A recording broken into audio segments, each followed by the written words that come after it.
Hey guys, I want to congratulate Tony Maroney on the Twitch for the world's first sorcerer clear of Uber Lilith that you can see in the background. I'll leave a link to his channel in the description. It took roughly 500 attempts to kill her, including some item swaps mid-fight. He did do it yesterday, but unfortunately used a bug, and a lot of us just consider that not accurate of a kill, but he's done it again today and killed her bug-free. I'll play the footage in the background, but as a sorcerer main and sorcerer content creator, I wanted to go over the build and the gear he's used and my thoughts. Now, I'll let you watch the end of the kill, and then I'll come back and we'll go through it.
So, impressive kill guys, not going to deny that. What I've done is I went through and got all of the stats of the gear he was using, pulled it, put it onto a D4 planner on max roll, thanks max roll for releasing this, and I've also put in the skills, the Paragon, and I will be putting it in the description so you can have a copy of it as well.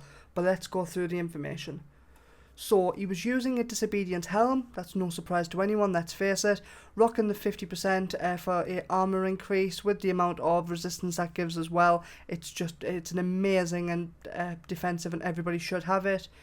He is running with cooldown reduction, armor, intellect and max life. Now the max life roll is quite low, so I'm presuming it wasn't what he was going for, and the intellect roll is almost max, and I noticed a lot of those stats on this gear, so I'm presuming it was to hit Paragon, but we'll look into that when we get to the Paragon board. He's using the Protector chest piece, which his actually went up to 8,300 I believe, so he's had a max roll that he's upgraded 5 times, and that there is an amazing chest piece to keep up your barrier, especially for a nice or Shards build, hands down. And again, there's more stats that I said, int and dex. Why would you be using dex if it wasn't for hitting those Paragon points? 7.2% is quite a low damage roll, but a nice 9% on damage reduction there. These gloves are really interesting to me. So this is the item you see him swapping out in the run. Unfortunately, you don't see it in the clip I've put on the video, but during phase 1 and phase 2, he does swap to Ice Shards Piercing to be able to kill the enemies that spawn, the mobs that spawn. But this is his main item, which is 14.4% attack speed, 11.7% lucky, crit, but only 3 ranks of Ice Shards, guys. He's only got the 3, not the 4, so it proves you don't have to have perfect gear to be able to do this. Now, for his legs, we do have the 25% vulnerable reduction. This is what I actually was talking about on stream yesterday on my couple of attempts. It's a really overpowered defensive that gets overlooked quite a lot. He's rocking that increased maximum life, perfect roll, damage reduction from burning, close and distant, just to make sure we can stay alive during the times when Lilith's teleporting around.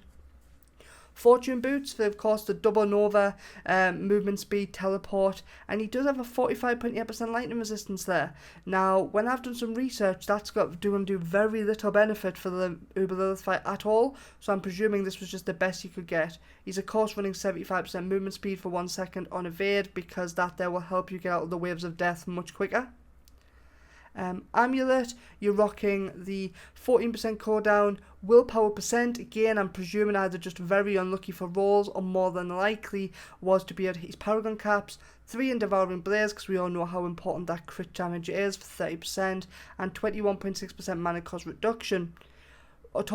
He is running the core and mastery skills, a cast above 100 mana have 57% crit rate, and if you look at his crit chance on the right, you'll see he has a 42.5%. Meaning he has a 49.5%, and I'm presuming he was using a 2% crit flask to go with it, just to make sure we hit that cap.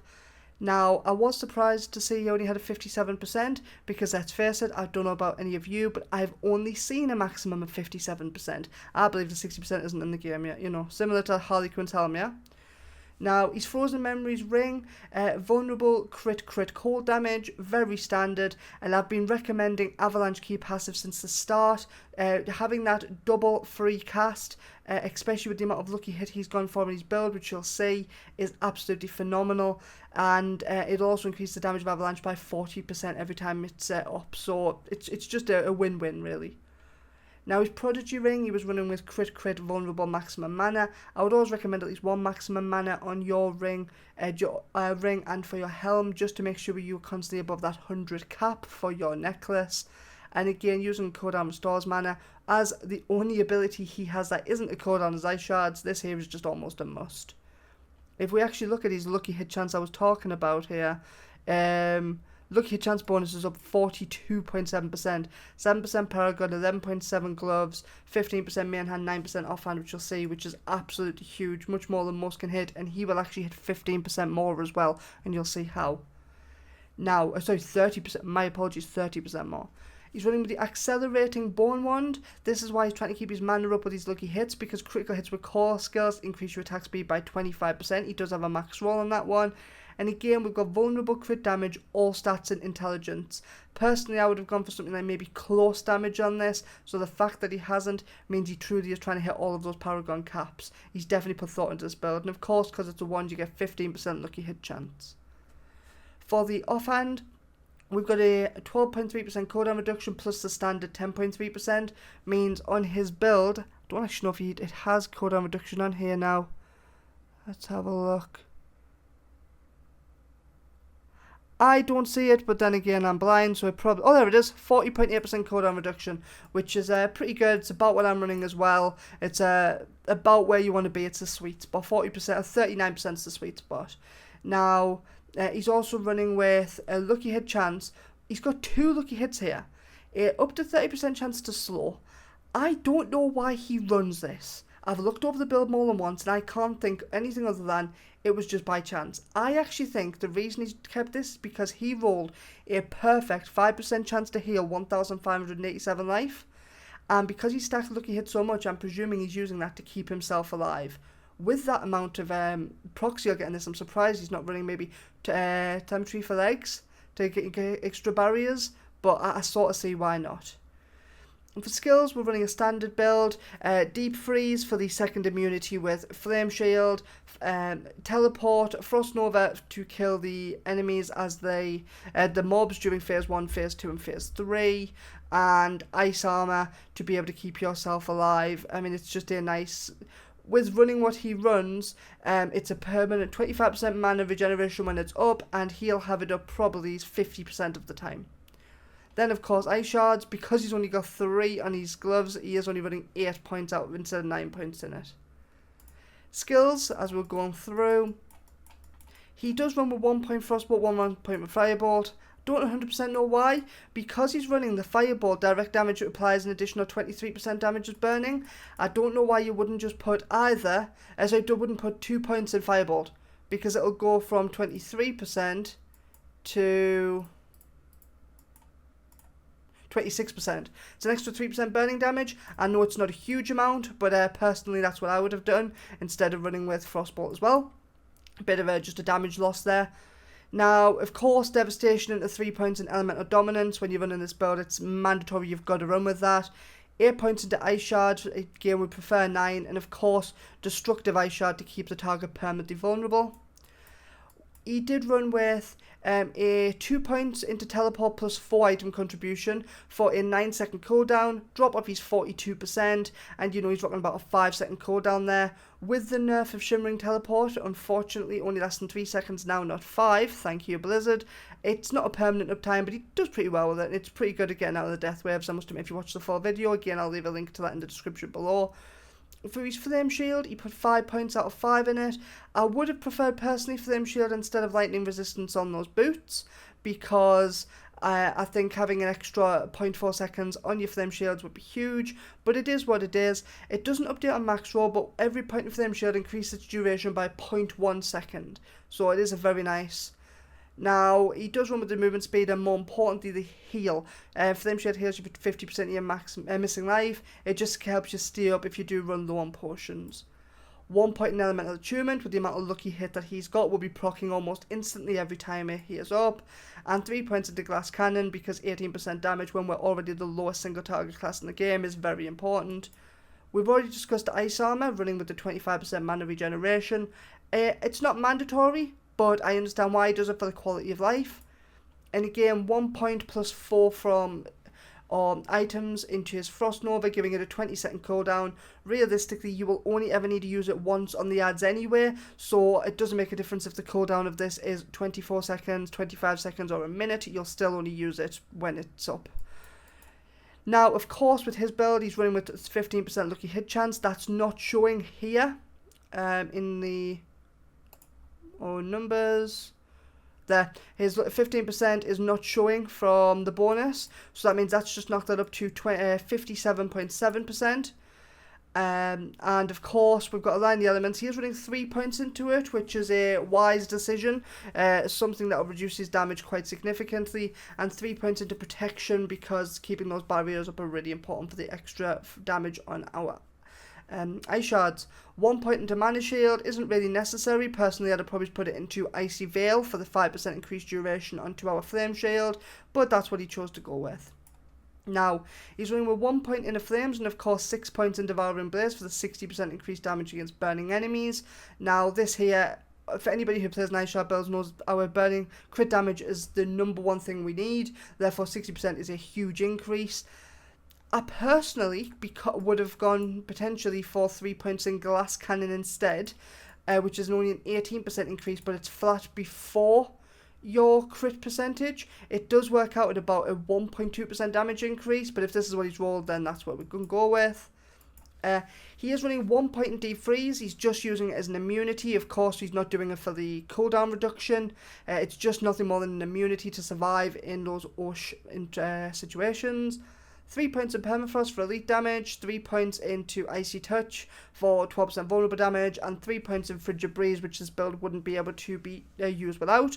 Cold damage against vulnerable enemies has a 20% chance to generate 15 mana. With his with his lucky hit chance, it'll be proccing all the time. Now, Avalanche, because target's always vulnerable, it gives us a 20% chance to make the next cast of ice shards, cost no mana and deal 40% increased damage.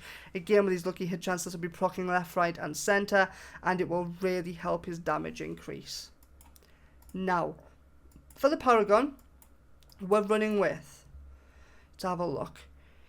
He went up and he did the very standard, taking both of the major nodes and chucking, he actually put Flame Feeder into this one, which is you do increased damage to burning enemies, 112.3%. I made sure I got all of his levels on his glyphs correct, and increased 10% damage to burning enemies. Now, personally here, he went up resist all enemies and went up to this side. I personally would have gone up the left side to get the 5% non-physical damage, but I'm presuming he's done this because he needed the dexterity to hit a cap. But we can have a look as we go through onto the rare nodes later on. Now, he moved up from the starting board into the Burning Instinct board. From there, he took Safeguard, which required 345 intellect, but he had 914, so that was fine. And that was for the damage reduction from elites. Pretty successful item, to be fair. To be fair, I do like it myself as well. And he's taken the 3.3 to get there, but he didn't move into any further nodes from that point. As he's gone up, he's done increased damage to burning enemies and increased damage to elites. And it's, honestly, the Burning Instinct board is perfect for this thrower build. It's made sure we can get as much damage out as possible. And he's put in his vulnerable damage increase by utilising his exploit glyph from here. Now, the additional bonus is a pure 10% damage to vulnerable enemies, which is amazing, and more importantly, he gets a 56.6% vulnerable damage increase, which he's hit 49 points of dexterity in here. The one thing I would have done differently is a bit later on up here, he only gets 44 dexterity for his crit damage, and it would have actually done more damage if he'd swapped these over. So if he'd put exploit up here, but again, there's another issue with this, which I'll bring up very shortly. Now, he got his burning enemies, he got reduced the damage from burning enemies as well, and moved into the Enchantment Master. Now, he initially was using enchantments are 20% stronger for his first kill, which was the bugged kill, but he's taken off that following it and swapped it round. And he's running with Paragon nodes gain 72% of their non-physical damage, which gives a 25.2% non-physical damage and 5.8% to elements. Honestly, he's gone from 15 to 20 points in this. I wouldn't have. Looking at what he's got here, if he actually hadn't put any points into this, the only thing he would have lost is his 25% non-physical damage. Actually, no, he would have needed his 10 intellect there. He could have swapped. No, okay. I wouldn't have put this past rank level 15 personally. I don't see the point of putting this past level 15 because, yes, fair enough, you get maybe an extra 5% non-physical damage. However, those points could have been used to knock your other glyphs up to rank 21 instead of 20 and would have given you more damage overall. Now, he grabbed, of course, like I said, the non-physical damage and the resistance, and this is nothing more than a filler, which just has some damage to elites and non-physical damage nodes down the bottom. It's one of the less interesting nodes itself. He moved straight up from there into the Ceaseless Conduit. Now, he did run with the elite damage up in the top right, but he does have to take the movement speed as well after killing an elite, which is a wasted node. Possibly I would have taken them 2 out to put them elsewhere, but it is 8% damage, that's not terrible.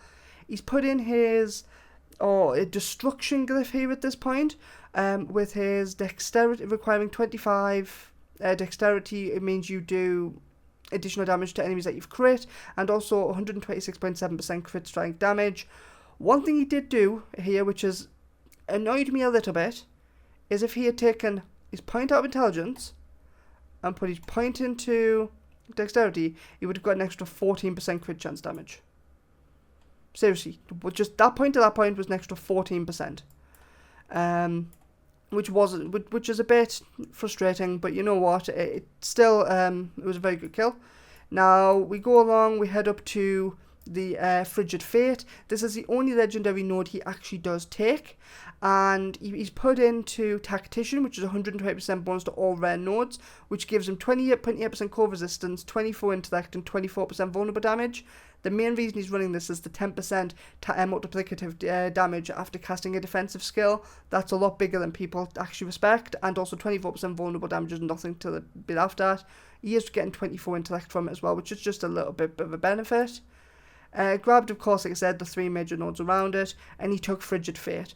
Dealing core damage to a vulnerable enemy gives you 15% lucky hit chance. It does have to stack up, but with our build, it stacks up almost immediately.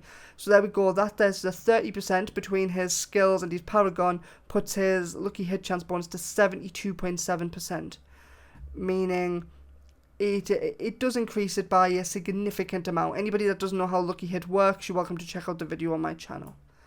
Then from that point, he has moved along to Elemental Summoner, his final part of the board. Now, he's grabbed the maximum mana, which of course is just going to allow him to keep himself above the 100 cap that's needed for his Elementalist Choker. He has then moved down and he's put in his 132% damage whilst healthy, which is understandable because he's running healing from his Stone Serpent, and he's also running damage reduction quite a lot in each of his gear.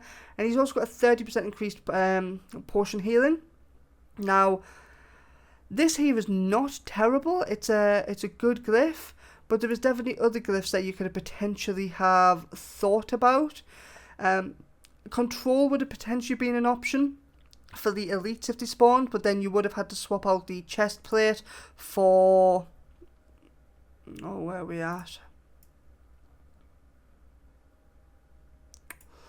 For Raymond. For the stun, because the stun works for them, and you could have potentially ran for control in there. I'm trying to think, we could have potentially gone for a reinforced for a 10% damage reduction as well, and I believe I used territorial for my for my 21% chance for my attempt on kill. I used territorial, which is, it requires dexterity. I don't believe there's enough dex here. But if he'd moved around the boards a bit, I'm sure he could have found another board which had a dex requirement. So there's definitely could have been a couple of things to improve the build, but he got the world first kill. He did a damn good job, and I must admit that to see somebody get the kill on the Sorcerer in the state Sorcerer is right now is commendable. So again, well done him. I will put the link to his Twitch in the description, and if he does have a YouTube, somebody let me know and I will tag that in as well. And I guess that's where we're currently at, guys. So yeah, eventually it's been done, and I guess there's always a chance of season to push for it again. But you know what? Until next time, Cubs, you know it. Peace.